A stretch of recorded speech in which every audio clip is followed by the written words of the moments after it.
In this video, we are going to continue reviewing the packages section from inventory on the Canix web app. When we click on packages from the left sidebar, you'll see that there are 4 other options outside of active packages. Unallocated packages are all available inventory that is yet to be allocated to a sales order. So the packages exist, but they have not been assigned to a sales order that has been created. Think about when you're shopping at the grocery store. You see an item on the shelf. That means it's available. It would become allocated once a customer took an item off the shelf and put it in their cart. Allocated packages are all available inventory that has been allocated to a sales order, meaning that these packages have already been promised to a customer. And you'll see the sales order column is viewable under allocated packages, and you can click on the sales order number that has been created. Transferred packages are all packages that have been transferred from the current facility, either through an external sale or internal transfer. And if a transfer has been assigned to this package, you'll see that you could click on the name of the transfer to view it. You can modify the view of columns for visible and invisible on the right side. And clicking on a transfer, you can read more of the detailed information or even download a manifest. We will review how to create transfers in Canix in a later video. Lastly, you'll have deactivated packages.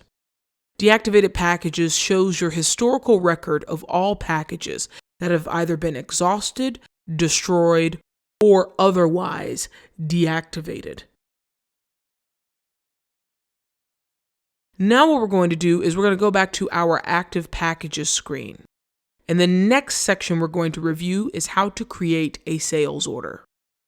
So before we create a sales order, we're actually going to take one more action item from the active packages page that we did not review before. We're going to create a package, but the option we're going to choose is from harvest. We will go more in depth about harvests in later videos. So you'll see it has automatically created a new package tag, the next lowest available. Now these are some pre-existing harvests that are already in the system. So I know which harvest I want to choose. I want to choose the Blue Dream harvest from March 12th.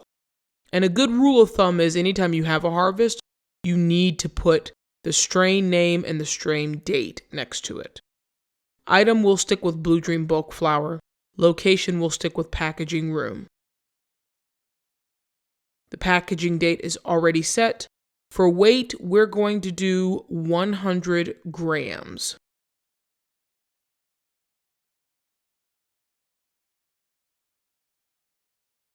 Remember, if this was going to a testing facility, we would click on testing package. In our case, it's not. And if we had a production batch number, we could insert that here. Then we click create. And that package from our harvest of Blue Dream from March 12th has successfully been created. You'll now see that it is in the very first row. And this is the package that we are going to use as we go through the steps to create a sales order.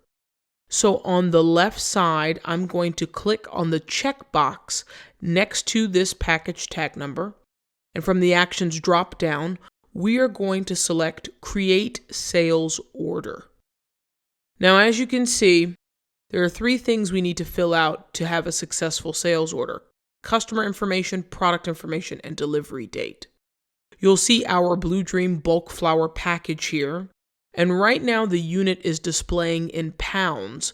We can easily click on the drop-down menu and convert it back to grams, which we'll do here in a bit. Let's first start with step 1, finding or creating our customer. You can always create a customer or add in current customer data. If you're in the state of California, we actually have access to a list of customers. If you want more information about that, you can reach out to us at help@canix.com. But let's say I want to create a sales order for my customer, Jacob Blake.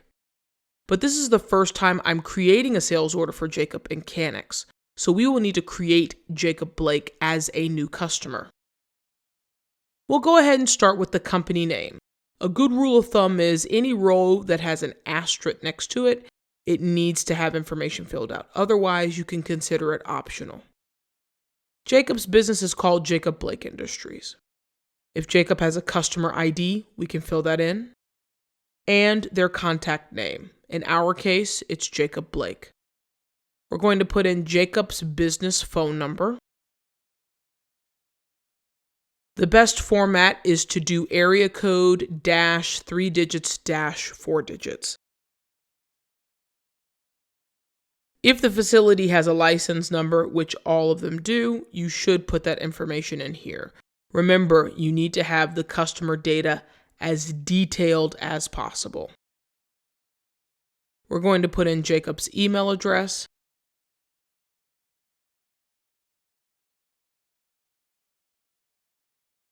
And you will want to put in the physical address for the facility location. This will come in handy when it's time to create your transfers and invoices, which we will review later on. I'm going to go ahead and fill in the address for Jacob Blake Industries here. There is a secondary address, a unit number, building number. You put it there. City. If you know the county, you can insert it. If not, that's okay. And then the postal code.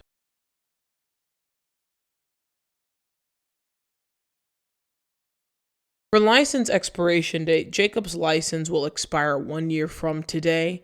Again, you want the facility information for your customers as detailed and accurate as possible for compliance purposes. We're going to go ahead and put in the website address for Jacob's business. And then if they have social media like an Instagram handle, you're more than welcome to put that information here. Maybe there's a specific sales rep that was working on this sales order. In our case, it's Chandler.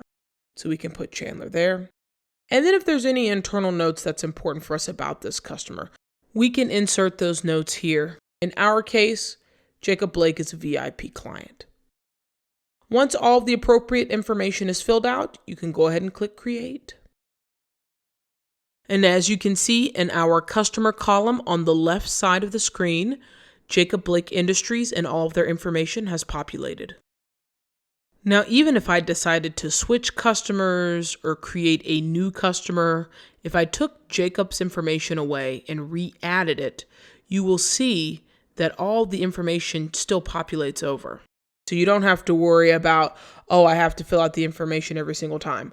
Once Jacob Blake Industries has been created, every time you select Jacob as a customer, it'll auto-populate that information.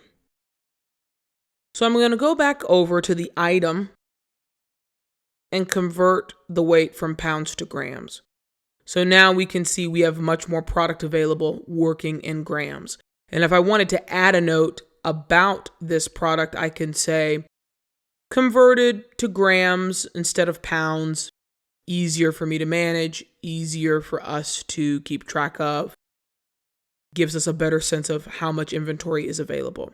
So with this package, we have the source package tag, we have the production batch number, and the total amount of weight available with this product. So when we click on Add, it will show us the allocated package that we have associated with this sales order.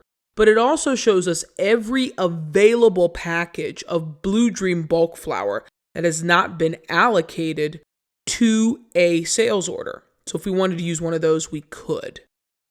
But if we click on the 3 dots next to the allocated package that we're going to use, this will give us the option for splitting a package.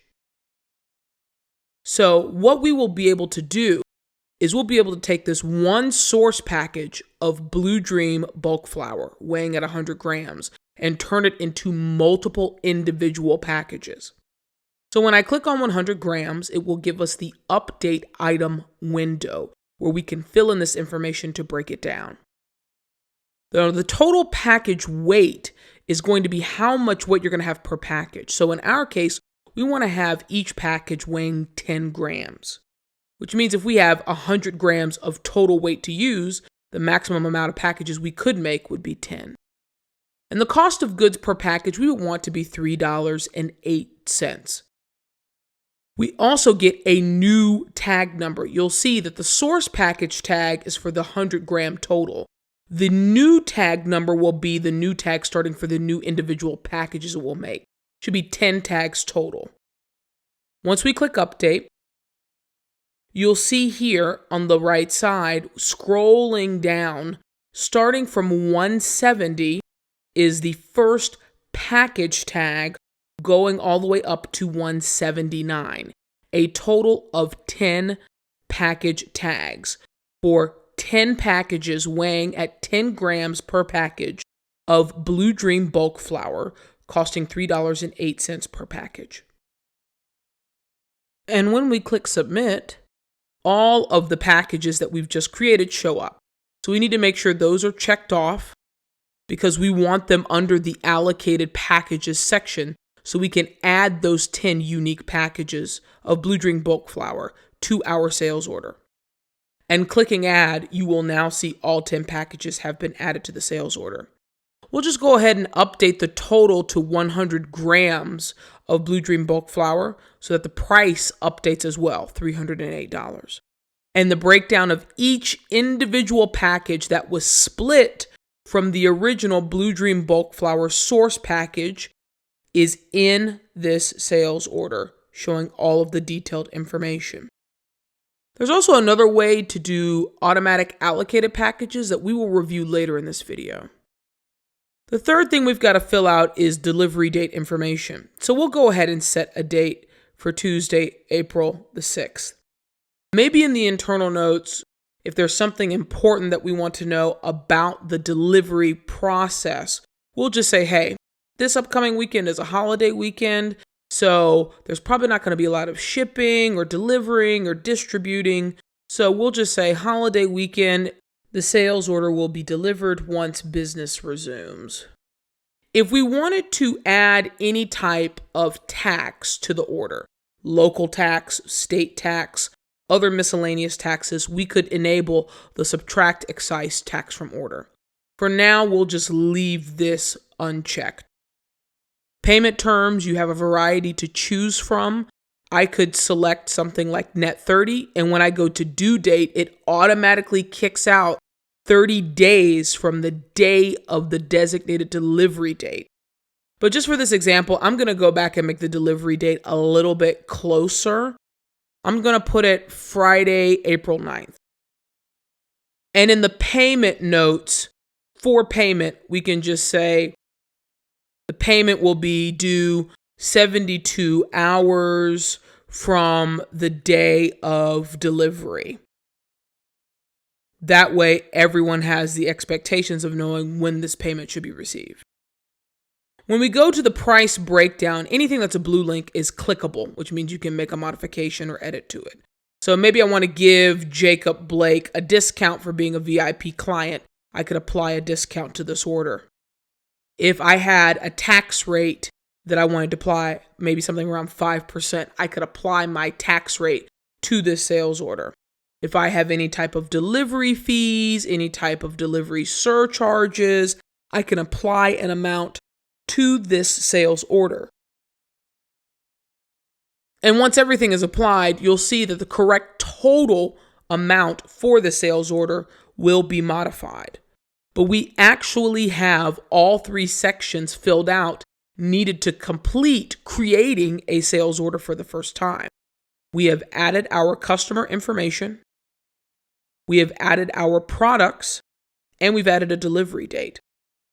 Once everything is filled out to your liking, you can scroll up to the top and in the top right-hand corner, click Create. And now our sales order has successfully been created. There's a way that you can auto-allocate packages, and we will review that in a later video. But we're going to continue breaking down the other sections of the sales order now that it's been created. A pick list is something that will show you everything that has been pulled to make your sales order complete, whether it's inventory, product, packages, ingredients. You will see information laid out for you in full detail on a pick list. You can also create an invoice after you create the sales order. So you can update the invoice number. You can use digits 0 through 9, letters A through Z. You can also say on the invoice if you want to show the allocated packages. If you want to have a full breakdown of every single package that is on the sales order, it can be on the invoice. And if you want to download the invoice once it's created. So after you create the invoice, it has its invoice number. We have a downloaded copy here to show you what a sample invoice would look like within Canix. And if you shared an invoice, you could either re-download the PDF, send it via email, or copy and paste a link that will automatically update as you make changes to your sales order. If you had QuickBooks Online integrated, Generate Sales Order in QuickBooks Online would show as an option under Share Invoice. If we wanted to record a payment, let's say the customer paid the amount for this sales order, you could put in the total amount, you can put in the date of the payment, and record the payment right within Canix. And if the payment was recorded and we clicked Save in the top right-hand corner, it would update that information to the sales order. We can always modify this and remove the payment by clicking on the X next to the total amount to remove the payment. So these options, pick list, invoice, payments, and transfers, will not show without the sales order being created first. So we're going to review a great trick that you can do when creating a sales order, which is auto-allocating a package to your product. The caveat is that you have to have the sales order created first. So I still have my customer information pre-filled as well as my delivery information pre-filled. I'm going to go back and select Blue Dream Bulk Flour as my product. Now you'll see we do not have a package here right now, but I'm going to go ahead and convert it back from pounds to grams. I'm going to go ahead and adjust the pricing for the cost of goods for this product. We'll do $10 for 100 grams. But there's no packages yet. So what I can do is I can, with the customer, product, and delivery date information complete, create the sales order and then auto-allocate a package to this Blue Dream Bulk Flour product. We click on the 3 dots to the right of the total cost of goods, and you'll see an option that says auto-allocate packages. Now, if I had more than one product here, it would do it for all of the products. But since we just have Blue Dream Bulk Flour, it has now created a package for Blue Dream Bulk Flour with a total size of 100 grams. And it even shows me the remaining weight total for the source package of Blue Dream Bulk Flour that we had selected. Now, if I went in and I clicked on this package and I clicked on Add, it would take me back to the screen where you would see if I wanted to go ahead and split packages. So what we'll do is click the word Add next to Packages, and you'll see that the new allocated package we just created will allow you to then go ahead and split packages from that allocated package. So with this methodology, when you have products but no allocated packages, you create the sales order, then auto-allocate your packages, then split your packages. So in this video, we showed you all of the different types of packages you could have from the inventory section within Canix. We showed you how to create a package from a harvest. We showed you how to create and modify a sales order on Canix. And we showed you how to generate auto-allocated packages from products in your sales order on Canix. For more tips, tricks, and tutorials, please subscribe to our YouTube channel as we are uploading new training videos weekly. If you would like to review more information about our product or see it in action, feel free to reach out to us at Canix.com.